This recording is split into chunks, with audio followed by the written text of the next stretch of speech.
Hello my lovely soul family, आपके लिए एक और रीडिंग लेके आई हूँ जिसका टॉपिक रहने वाला है आप हो बेफिक्र, आपको परवाह नहीं। ये क्या बोल रहे हैं लोग, ये क्या बातें कर रहे हैं, ये पॉजिटिव वे में है या निगेटिव वे में, सभी कुछ जानने की कोशिश करेंगे टैरो कार्ड के माध्यम से। जनरल रीडिंग है, मेल फीमेल दोनों के लिए समान है। जब से आपको मिलती है तभी से लागू हो जाती है। अपने अपने जेंडर के हिसाब से सुनेंगे, अपनी अपनी परिस्थिति के अनुसार सुनेंगे। बाकी बहुत सारी गाइडेंस के लिए भी आप रीडिंग सुन सकते हैं। दिए हुए नंबर पे आप संपर्क कर सकते हैं पर्सनल रीडिंग के लिए। और देखो, व्हाट्सएप पे ही संपर्क करेंगे, कॉल करेंगे आप तो मैं अटेंड नहीं करूँगी। मैसेज से अपनी रीडिंग बुक कर सकते हैं। डीपी पे सारे चार्ज दिए हैं, रीडिंग फ्री नहीं है। आप चलते हैं, देखते हैं कि कौन लोग हैं, ये क्या बातें कर रहे हैं, क्यों बेफिक्रा कह रहे हैं आपको। देखो, पहली बार आए हो, फटाफट से लाइक शेयर सब्सक्राइब कमेंट्स के द्वारा अपनी एनर्जी को सेंड कर सकते हैं, जिससे कि अगली रीडिंग आपसे रेजोनेट हो सके। तो देखो, आपकी अगर एनर्जी की मैं बात करूं तो आपने अपने आप को बेफिक्रा बना लिया है। आप चाहे कोई बेफिक्रा कहे, आपको बेपरवाह कहे, आपको फुकरा कहे, क्या ही फ़र्क पड़ता है, क्योंकि लोगों ने अपनी अपनी परिस्थिति से, अपनी अपनी जानकारी से, अपनी अपनी पहुंच से आपको दुख पहुंचाने में कोई कसर नहीं छोड़ी है। तो आज आप बेफिक्र जो हुए हैं, आप जो लापरवाह लोगों को लग रहे हैं, जैसे लोगों को लग रहा है आपको जीवन की परवाह नहीं है, आपको मृत्यु का डर नहीं है, आपको जीवन में क्या ही चाहिए वाली बात ये दिमाग में कहीं ना कहीं मुझे दिख रही है कार्ड में। ऐसा नहीं है कि हर इंसान आपकी बुराई पर उतर आएगा। तो आप जो है बेफिक्रे हो गए हैं, आप फिक्र कर करके, चिंता कर करके एंजाइटी में गए, डिप्रेशन में गए, परेशानियां परिस्थितियों को आपने बहुत झेला। सच में मैं यहाँ पर आपके, अगर आप मेरे नज़दीक होते, मेरी एनर्जी को आप फील कर सकते हैं, मैं आपका कंधा थपथपाती। बिल्कुल यहाँ पर कंधा थपथपाने वाली चीज़, मैं ये कहूँगी परिस्थिति या वस्तु या चीज़ ऐसी ऐसी सामने आई हैं आपकी कि आपका कंधा थपथपाना बनता ही है। क्योंकि कोई भी होता, उसकी कमर की हड्डी टूट जाती, रीढ़ की हड्डी कहते हैं ना कि जब ज़्यादा दुख पड़ते हैं तो इंसान की रीढ़ की हड्डी टूट जाती है, वो उसको समझ नहीं आता, वो उठ के खड़ा नहीं हो पाता। रीढ़ की हड्डी को क्यों कहा कहावत में, क्योंकि शरीर का जो आधार है वहीं से खड़ा है इंसान, और वही तोड़ी गई आपकी रीढ़ की हड्डी, क्योंकि आपके अपनों ने ही दिए धोखे। और भर भर के जब आपके धोखे खाए आपने, है ना, कोई भी ऐसा नहीं इंसान रहा जिसको आपने अपना कह दिया हो और उसने आपकी आंखों में आंसू ना दिए हो, गम ना दिया हो, तड़फन ना दी हो, और ऐसा ना कर दिया हो कि आप कहीं के ना रहे। लेकिन आज आप क्या हैं, आप आज अपने बलबूते पर खड़े हैं। आपने अपनी रीढ़ की हड्डी को संभाला है, आपने अपने कंधों को संभाला है, जिन पे कि आपने बहुत सारा वजन और बोझ उठा रखा है। ये वजन और बोझ जिम्मेदारी का है, क्योंकि क्यून के जब कार्ड्स आ जाते हैं, जब किंग के कार्ड्स आ जाते हैं, यानी कि जब कोर्ट कार्ड आ जाते हैं, तो कोर्ट कार्ड क्या बताते हैं, एक जिम्मेदार व्यक्ति, एक जिम्मेदार, इमोशनल, तार्किक, जो तर्क के द्वारा अपनी बात को मनवाने वाला, लोगों की फिक्र करने वाला, जिम्मेदारी से भरपूर और खूबसूरती में जिसका कोई जवाब नहीं, ऐसे व्यक्ति का चित्रण होता है। तो आप लोगों में से जिसकी भी एनर्जी है, ये सब गुण आपके लिए मौजूद हैं, है ना। और कोर्ट कार्ड का मतलब ही क्या है, कोर्ट क्या है, न्याय, न्यायालय। तो न्याय कहाँ होता है, कोर्ट में जाके होता है। और न्यायाधीश कौन होते हैं, भगवान होते हैं। तो भगवान की सुनवाई में आपका न्याय हो रहा है।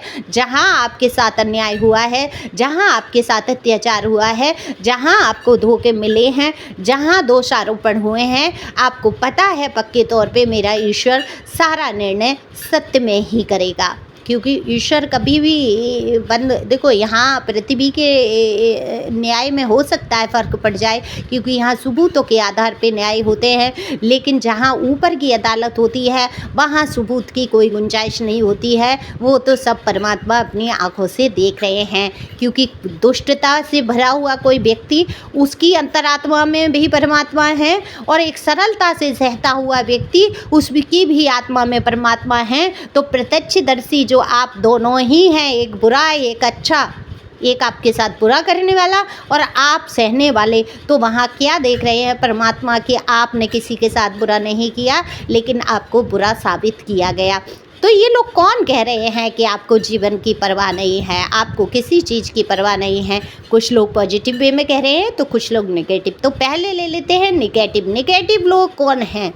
ये वही लोग हैं जिन्होंने आपका सुख और शांति छीन ली, जिन्होंने कभी नहीं सोचा आप आगे बढ़ के खुश हो पाए या मुस्कुरा पाए। आपकी आंखों में जो आंसू भर दिए इन लोगों ने, ये कभी नहीं चाहते आप बेफिक्र होकर जी पाएँ।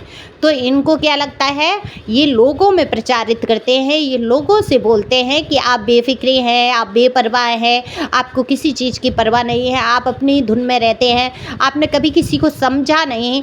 क्यों नहीं समझा भाई? आपकी तुलना हो ही नहीं सकती। आपके अंदर गुण है, योग्यता है, आपके अंदर वो पावर है, आप कुछ भी कर गुजरेंगे। आप निराश नहीं होते परिस्थितियों से, आप झूठ नहीं बोलते किसी को दुख पहुंचाने के लिए।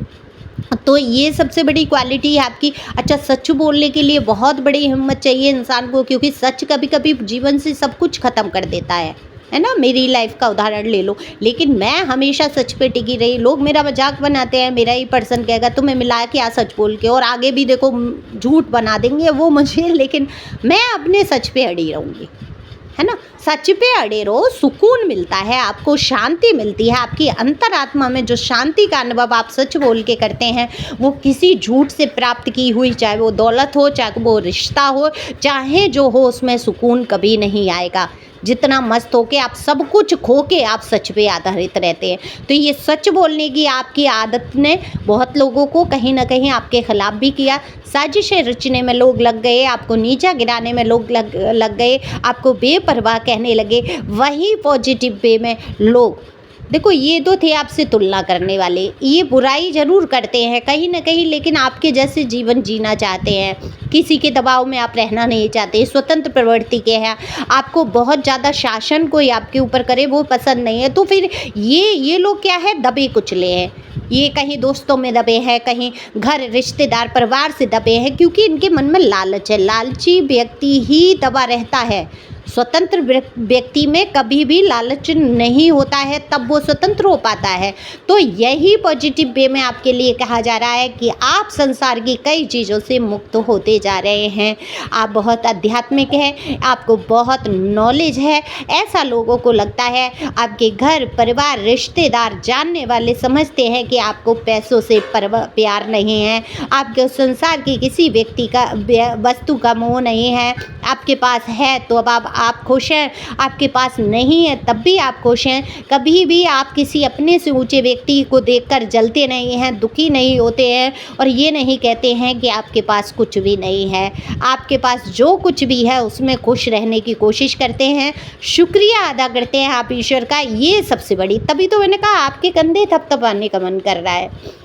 आप कैसे हो, मैंने इसीलिए लिखा।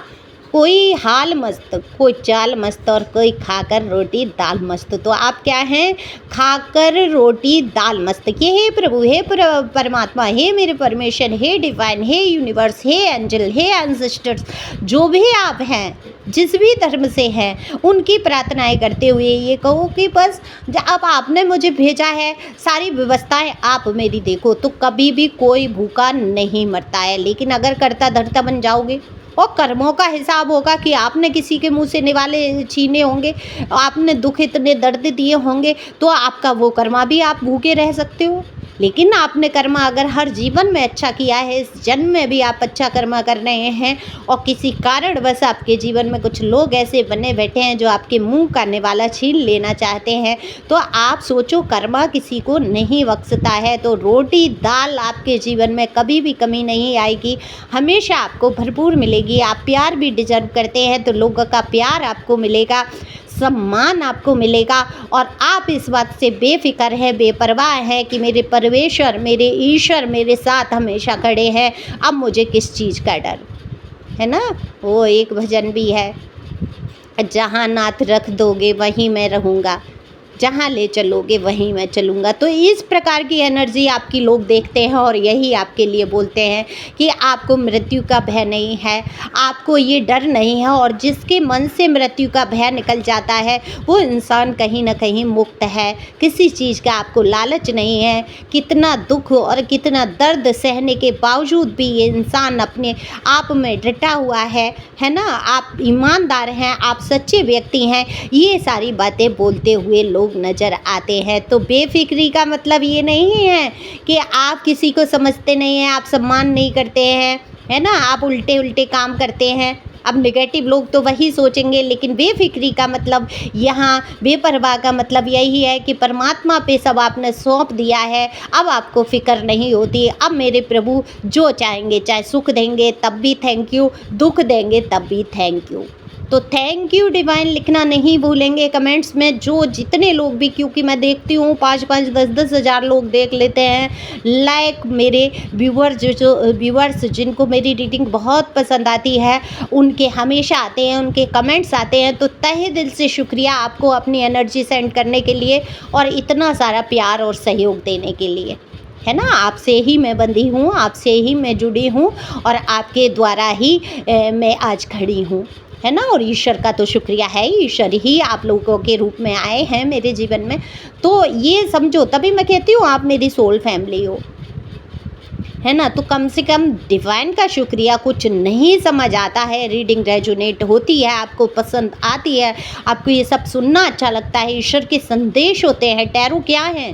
टैरो कार्ड ईश्वर के छुपे हुए संदेश हैं, जिनको हम लोगों ने सीखा होता है, एनर्जी कनेक्ट की होती है, और हम संदेश पढ़ने वाले डाकिए कह लीजिए, मैसेंजर कह लीजिए, कि हम वो डाकिए हैं जिनको ईश्वर ने आपके लिए पत्र भेजा है और हम पढ़ के सुना रहे हैं। जैसे कई भाषाएं होती हैं हमें नहीं आती, जैसे इंग्लिश मुझे नहीं आती और मैं नहीं कहीं अटक जाती हूँ तो मैं ट्रांसलेट करती हूँ, किसी और से पढ़वाती हूँ, है ना। पहले पत्र आया करते थे तो डाकिया पढ़ के सुनाते थे, तो हमें डाकिया समझ लो आप, है ना, सीधी सीधी भाषा में।